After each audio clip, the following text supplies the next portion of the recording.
Hi friends, welcome to learn computer Telugu channel. అందరికీ నమస్కారం. నా పేరు మోహన్. 200+ షార్ట్ కట్ కీస్ వీడియోస్లో ఈరోజు మీరు ఇన్సర్ట్ సంబంధించిన షార్ట్ కట్ కీస్ చూడబోతున్నారు. టాపిక్లోకి వెళ్లే ముందు కొత్త వాళ్ళు విజిట్ చేస్తున్నట్లయితే సబ్స్క్రైబ్ బటన్ పైన క్లిక్ చేసుకుని పక్కనే బెల్ ఐకాన్ క్లిక్ చేసుకోండి. ప్రతి వీడియో చూసిన తర్వాత లైక్ చేసి షేర్ చేయండి. ఫ్రెండ్స్, ఈరోజు టాపిక్లోకి వెళ్తే కనుక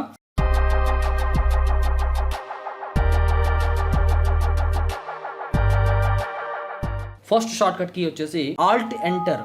ఇది దేనికోసం అంటే మనం ఏదైనా సెల్లో కొత్త లైన్లో డేటా ఎంటర్ చేయడానికి ఆల్ట్ ఎంటర్ అని చెప్పేసి ప్రీవియస్ మనం ట్యూటోరియల్స్లో చెప్పుకున్నాము.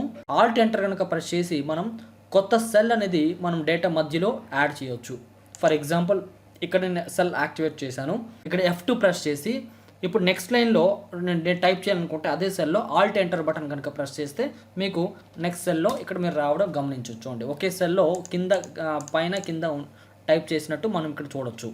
ఓకే, దాని తర్వాత Shift+F11. ఇది దేనికోసం అంటే మనం ఎక్సెల్ వర్క్ బుక్లో మనం ఓపెన్ చేసిన తర్వాత 3 వర్క్ షీట్స్ ఉంటాయి కదా, అలా కాకుండా మరొక కొత్త వర్క్ షీట్ మనం కీబోర్డ్ ద్వారా యాడ్ చేయాలంటే షిఫ్ట్ బటన్ పట్టుకుని F11 ప్రెస్ చేస్తే ఫంక్షనల్ కీస్లో మీకు కొత్త షీట్ అనేది ఇక్కడ యాడ్ అవ్వడం మీరు ఇక్కడ గమనించవచ్చు. ఓకే, ఇంతకుముందు మనం షీట్ 3లో ఉండేవాళ్ళం, ఇప్పుడు షీట్ 4 ఒకటే యాడ్ అవ్వడం మీరు గమనించాలి. Next Ctrl+Shift=. ఇది దేనికోసం అంటే మనకి ఇన్సర్ట్ డైలాగ్ బాక్స్ వస్తుంది. అంటే రో కానీ కాలమ్ కానీ సెల్ కానీ యాడ్ చేయడానికి కావాల్సిన డైలాగ్ బాక్స్ అనేది ఓపెన్ అవుతుంది.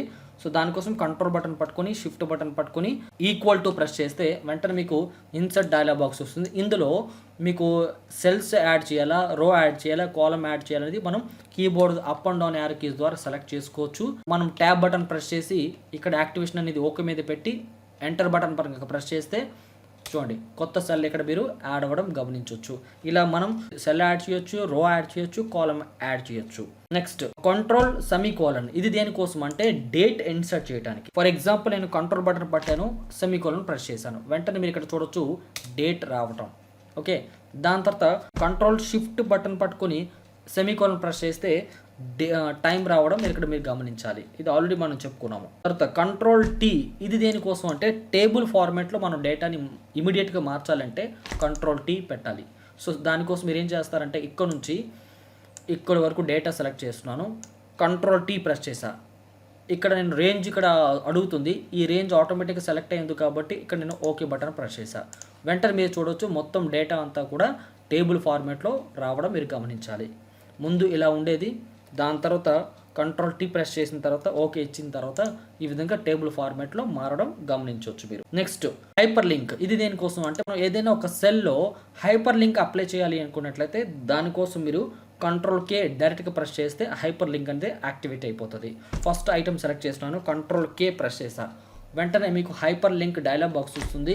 ఫర్ ఎగ్జాంపుల్, ఈ ఫస్ట్ సెల్కి సంబంధించిన కంటెంట్కి వేరే డేటా వేరొక ఫైల్లో ఉందనుకోండి, మనం ఆ ఫైల్ని ఇక్కడ లింక్ చేయొచ్చు. ఫర్ ఎగ్జాంపుల్, ఇక్కడ నేను ఏదో ఒక లింక్ చేసి చూపిస్తాను. చూడండి, ఇక్కడ మీకు బిల్డింగ్ అని ఉంది కదా, ఇప్పుడు ఈ బిల్డింగ్ అనే ఫైల్ని నేను ఈ ఫస్ట్ సెల్కి లింక్ చేయాలనుకుంటున్నాను.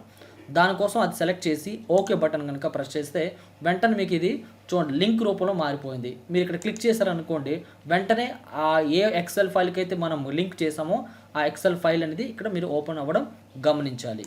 నెక్స్ట్ షిఫ్ట్ బటన్ పట్టుకుని F2 ప్రెస్ చేస్తే ఏమవుద్దు చూడండి. సో మనం ఏదైనా ఒక సెల్లో కామెంట్ ఇన్సర్ట్ చేయాలనుకుంటే ఆ సెల్ యాక్టివేట్ చేసి F2 ప్రెస్ చేస్తే వెంటనే మనకి ఇక్కడ ఈ సెల్కి సంబంధించిన కామెంట్ బాక్స్ ఓపెన్ అవుతుంది. సో ఇక్కడ మనం టైప్ చేయొచ్చు ఏదైనా కామెంట్. ఓకే, అర్థమైందా? కామెంట్ ఇన్సర్ట్ చేయడానికి Shift+F2. దాని తర్వాత ఏదైనా రో కానీ సెల్స్ కానీ డిలీట్ చేయాలంటే మనం కంట్రోల్ బటన్ పట్టుకొని మైనస్ ప్రెస్ చేయాలి. ఫర్ ఎగ్జాంపుల్, నాకు థర్డ్ ఐటమ్ అంతా నాకు డిలీట్ అవ్వాలి. అప్పుడు నేను ఏం చేయాల్సి ఉంటుంది అంటే సెల్ యాక్టివేషన్ ఇక్కడ ఉందనుకోండి, so up and down arrow keys ద్వారా మనం సెల్ యాక్టివేషన్ మూవ్ చేయొచ్చు. నాకు ఈ థర్డ్ ఐటమ్ అంటే 4th రో నాకు డిలీట్ చేయాలి.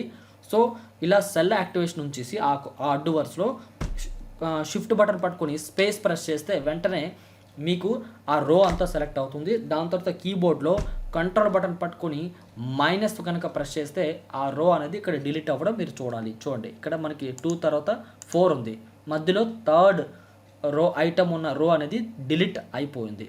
అర్థమైంది ఎలా డిలీట్ చేశానో? చూడండి, మళ్ళీ చూపిస్తున్నాను. Ctrl+Z అండు చేసి వెనక్కి వచ్చాము. సో ఇప్పుడు నేను మామూలుగా రో అంతా సెలెక్ట్ చేయకుండా కంట్రోల్ బటన్ పట్టుకుని మైనస్ ప్రెస్ చేస్తే మీకు ఈ విధంగా డిలీట్ డైలాగ్ బాక్స్ వస్తుంది. ఇందులో మీరు ఒక పర్టికులర్ సెల్స్ని డిలీట్ చేయొచ్చు. ఆ సెల్ డిలీట్ అయిన తర్వాత ఆ కింద ఉండే సెల్స్ పైకి రావాలా, లేకపోతే కుడివైపు ఉండే సెల్స్ అన్నీ కూడా ఎడమవైపు రావాలనేది ఇక్కడ ఆప్షన్ సెలెక్ట్ చేసుకోవాలి. అలా కాకుండా ఎంటైర్ రో అంటే మొత్తం అడ్డు వరుస డిలీట్ అవుతుంది, ఎంటైర్ కాలమ్ అంటే మొత్తం ఆ నిలువు వరుస డిలీట్ అయిపోతుంది. అదే మనం కీబోర్డ్ ద్వారా ఒక పర్టికులర్ కాలమ్ని కానీ రో కానీ కీబోర్డ్ ద్వారా డైరెక్ట్గా డిలీట్ చేయొచ్చు. ఫర్ ఎగ్జాంపుల్ నాకు ఈ టోటల్ కాలమ్ డిలీట్ అవ్వాలనుకోండి, ఈ టోటల్ కాలమ్లో ఎక్కడో దగ్గర కర్సర్ అంటే సెల్ యాక్టివేషన్ నుంచి కంట్రోల్ బటన్ పట్టుకొని స్పేస్ ప్రెస్ చేస్తాం. అప్పుడు ఏమవుతుందంటే ఆ కాలం మొత్తం సెలెక్ట్ అవుతుంది. దాని తర్వాత కంట్రోల్ బటన్ పట్టుకొని మైనస్ ప్రెస్ చేస్తే వెంటనే ఆ పర్టికులర్ సెలెక్ట్ అయిన కాలం అంతా కూడా డిలీట్ అవ్వడం మీరు గమనించవచ్చు. ఇది ఫ్రెండ్స్, మనం ఇవాళ వీడియోలో ఇన్సర్ట్ కి సంబంధించిన షార్ట్ కట్ కీస్ తెలుసుకున్నాము. మరొక షార్ట్ కట్ కీస్ తో మళ్ళీ మీ ముందుంటాను. అంతవరకు సెలవు తీసుకుంటున్నాను. నమస్తే. అండ్ ప్రతి వీడియో చూసిన తర్వాత లైక్ చేసి షేర్ చేయడం మాత్రం మర్చిపోద్దు ఫ్రెండ్స్.